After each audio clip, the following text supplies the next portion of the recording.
washize abanyarwanda benshi batunguwe no kubona Ivan Muziki yambika impeta ya fiançaille Marina Deborah, nyamara mu masaha make cyane yari yashize. Mu kiganiro n'itangazamakuru Marina yari yabajijwe niba akundana na Ivan Muziki, yanga kugira ikintu bitangazaho, arangije kandi atangaza ko adashishikajwe n'ibintu byo kuba yashaka umugabo.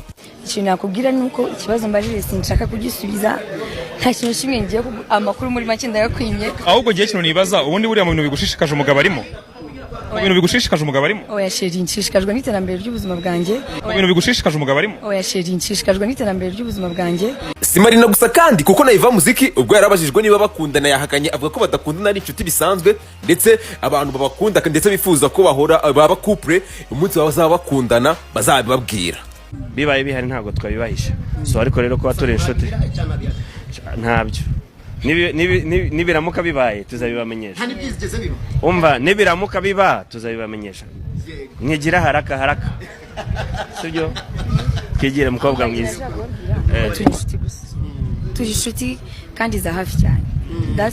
Ngaye nguko rero nyuma yuko rero abantu babonye Ivan Muziki mu gitaramo cyabaye mu ijoro ryakeye yararimo amurikamo album atungura uyu nguyu Marina Deborah akamwambika impeta, batunguye batangira kwibaza bati ese mama Marina watangaje mu masaha make cyane ko atiteguye ndetse adashishikajwe n'ibintu byo gushaka umugabo, ndetse na Ivan Muziki wakanya akavuga ko badakundana, akavuga ko ari inshuti bisanzwe, ndetse niba bakundana abantu bazabimenya. Aka kanya bigenze biti ngaye nguko byo ndimideri w'abanyarwanda. Nyuma y'amezi 5 uwitwa DJ Toxic atawe muri yombi, ubu ngubu amaze kurekurwa aratashye. Ngira ngo mwese murabizi ko atawe muri yombi mu kwezi kwa 12 mu mwaka washize wa 2025 ubwo yakoraga impanuka yaguye mu polisi wari mu kazi. Ngira ngo mwese murabyuka kandi ko nyuma yuko DJ Toxic agonze mu polisi yahise yerekeza i Karongi, akaba ari naho yafatiwe. Ngira ngo byinshi byaranze urubanza rwa DJ Toxic twagiye tubigarukaho guhera atawe muri yombi kugeza kuri uyu munsi yarekuwe. Uyu munsi rero ukiko rw'ibanze rwa Nyarugenge rwahambije uyu nguyu DJ Toxic ibyaha yarakurikiranyweho, rumuhanisha gutanga ihazabu ya miliyoni 1 ndetse n'ibihumbi 50 by'amafaranga y'u Rwanda, ndetse no gukora imirimo y'inyungu rusange mu gihe cy'amezi 3 ariko asubitse mu gihe cy'amezi 6.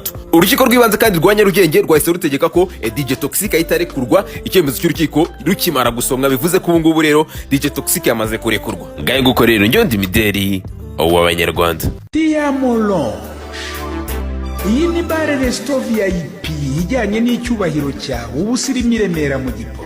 Muri Diamolo uhamagarwa n'umwihariko w'isuku no gususurutsa, biherekejwe n'amafunguro afite icyanga n'icyo kunywa gihashye cyaka, amahitamo akaba yawe. Tambuka rero wishimane n'inshuti n'umuryango, imiryango ibifunguye iminsi yose. Diamolo ikimaranza riti wisiganwa n'amasaha, amafunguro ya mu gitondo ahora ari tayari, bife nayo ikaba iteguye guhera saa 5 kugera saa 9 z'umugoroba.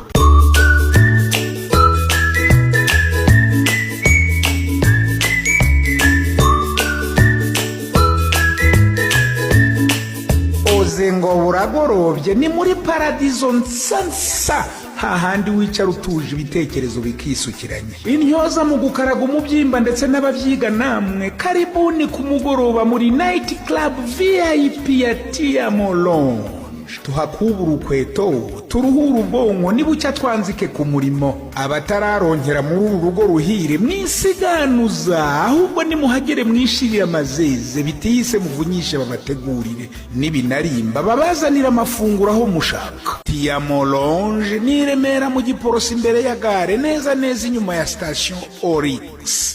Parikingi yaho nayiragutse ku buryo yakira ibinyabiziga byinshi cyarimwe kandi mu mutekano usesuye. Telefone yo ni 079 61 24 77 cyangwa 0788 30 24 56.